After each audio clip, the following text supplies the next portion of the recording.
So my plan right now is to use a Dremel and cut through here, and using a Dremel is not easy, or it's not safe. I would suggest you watch some YouTube videos and learn how to cut it, how to use it. And then my plan is to cut evenly of this part here. You see there's a small gap, that's where I want to cut the light. So you can see here, this is where I want to cut it, so that's the plan. So after using the Dremel, I was able to cut these, but you have to be very careful. But if you take your time and if you do it, you'll be able to cut that in precise. So maybe I'll try to glue it so that there won't be any gaps for in case for any water to go inside. So I'll be removing this complete light, and I'll be adding the custom lights. So I was able to remove this light and the casing on the light and then some screws. I got to this point, so maybe I'll cut the wire here. That's what I'm going to do, and then I'll let you know how I connect these wires to the custom light. So my plan basically is I'll use a white gaffer tape, and I'll try to glue it here. And then basically my idea is to cover this like this, and then there is some gap here. I'll get the wire from here, and I'll try to put some casing here so that the water will not go inside. Or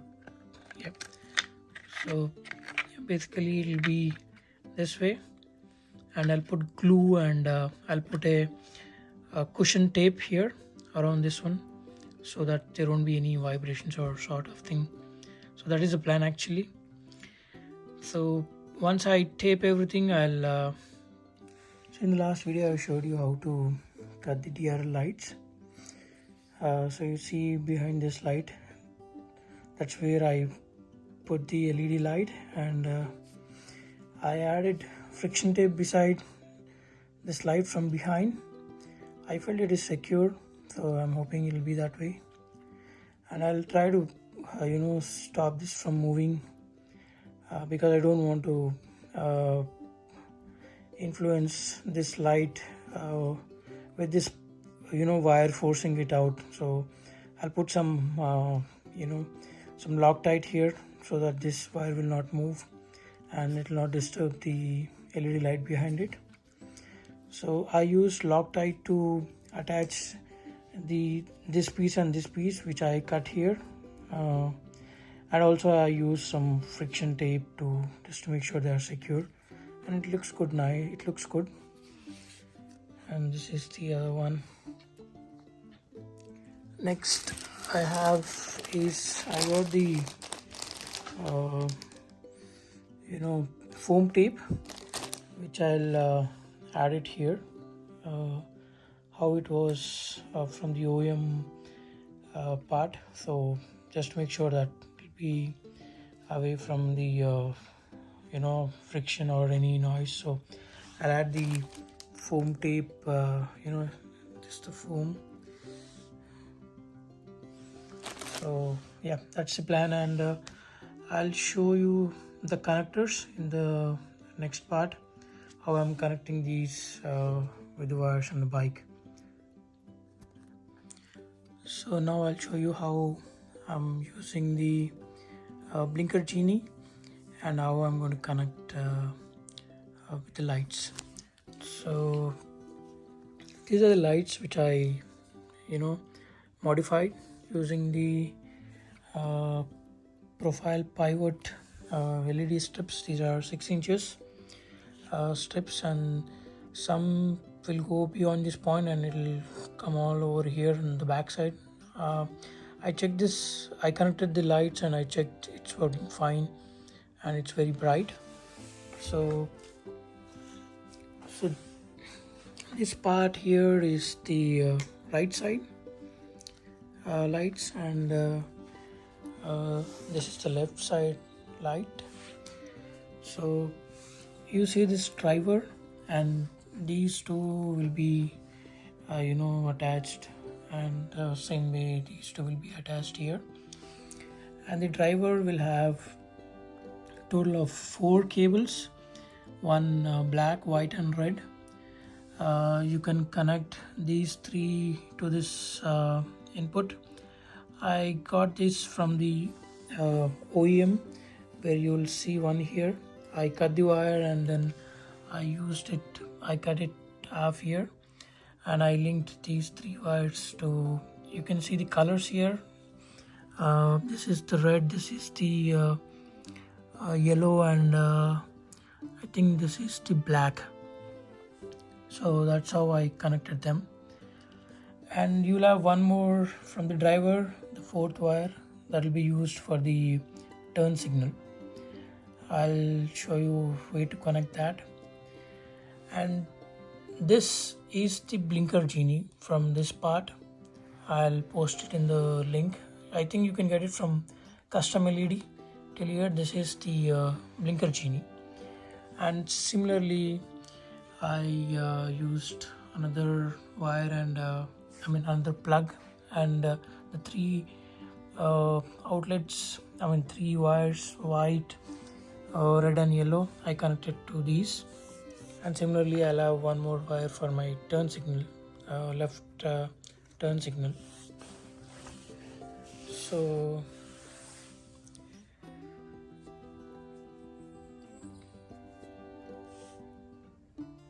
yeah.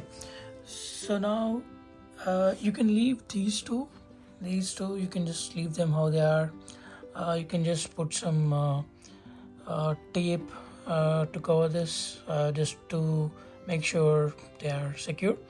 Why I'm using the blinker genie is, even if I want to revert back to some other settings or lights, I can just use the plugs and I can work on it instead of directly hardlining those wires. So this is how the connection works. And this one will go to the right side. That's where the power cable comes in. I'll connect to the right side. That will give the power source, and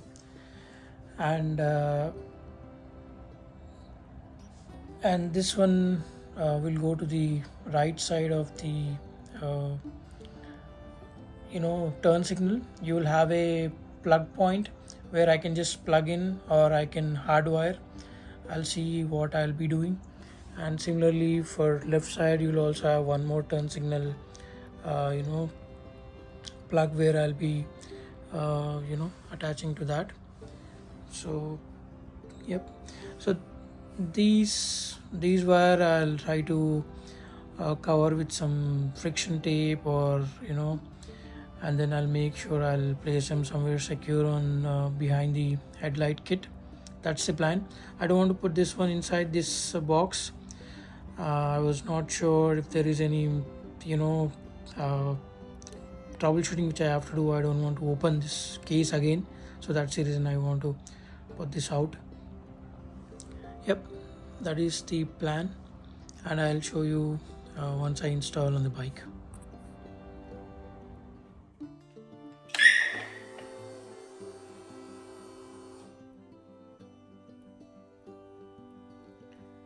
So these lights are very bright. Now I'll turn on the left turn signal. You can see how bright they are, and you'll still have the DRL running. I have to clean them a little bit, but looks good.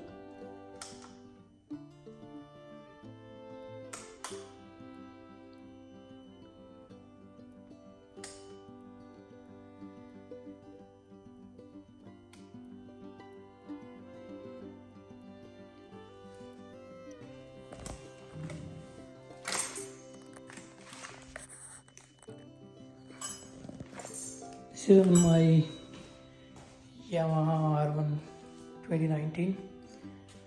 So you see here I have my R-Link. It's a GPS system,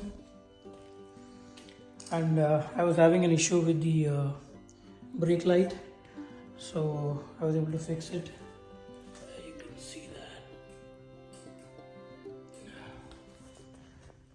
And then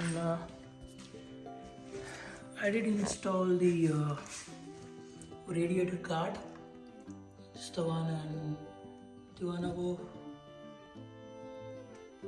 Yeah, this one and this one. So I have to, assemble all the parts back. It's a big mess. So yeah, this is how it is at the end. So I'll share a quick video how I connected the wires. So in the previous video, I think I showed how I use the LED strips and attach to the these light mounts. So now with these mounts, you'll get the driver. This is the connection from the lights, and this is driver. And from the driver, you'll have 4 cables. In that cable, the orange cable is the turn signal, and these 3 cables, they'll go back to the blinker genie connector. So first I'll show you the blinker genie.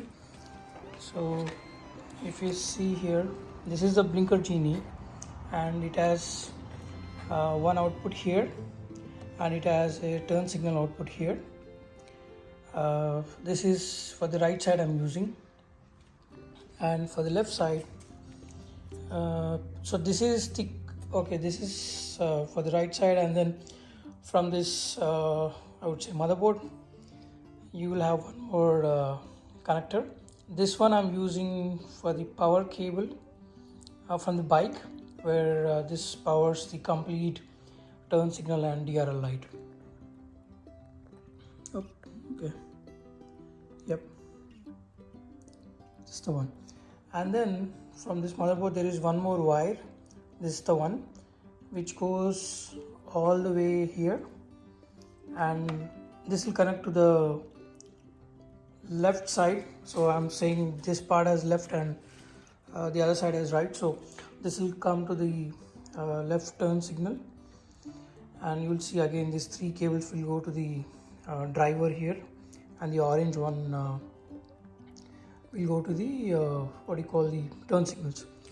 So now again coming to the right side, as you will get the orange cable from the pivot cable, the pivot light. That one I used a posi tap connector, and from the blinker genie you will have a turn signal cable which will be green color, and one will be the brown color. So what I did with the blinker genie cable is I attached this to the right side of the turn signal connector. This connector comes from the bike. If you see, this is the connector, and I connected with the blinker genie cable, and the orange wire which is coming from the pivot switch driver, I used a posi tap connector and I linked it to the screen light. If you don't do this, what will happen is your rear turn signals will not get enough power, and they are not going to blink all the way.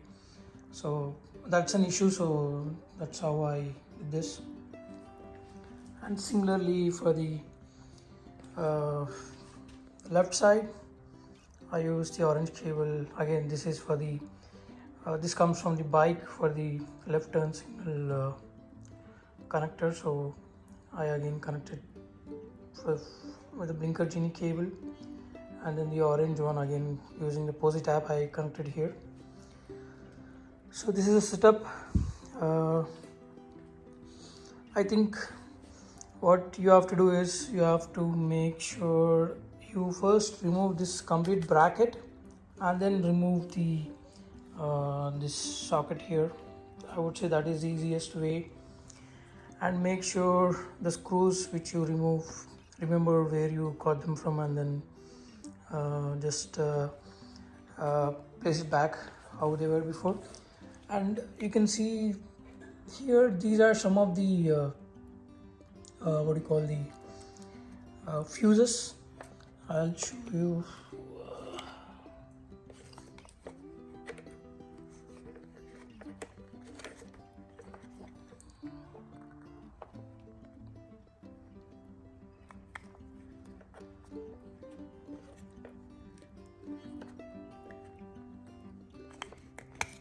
Yep.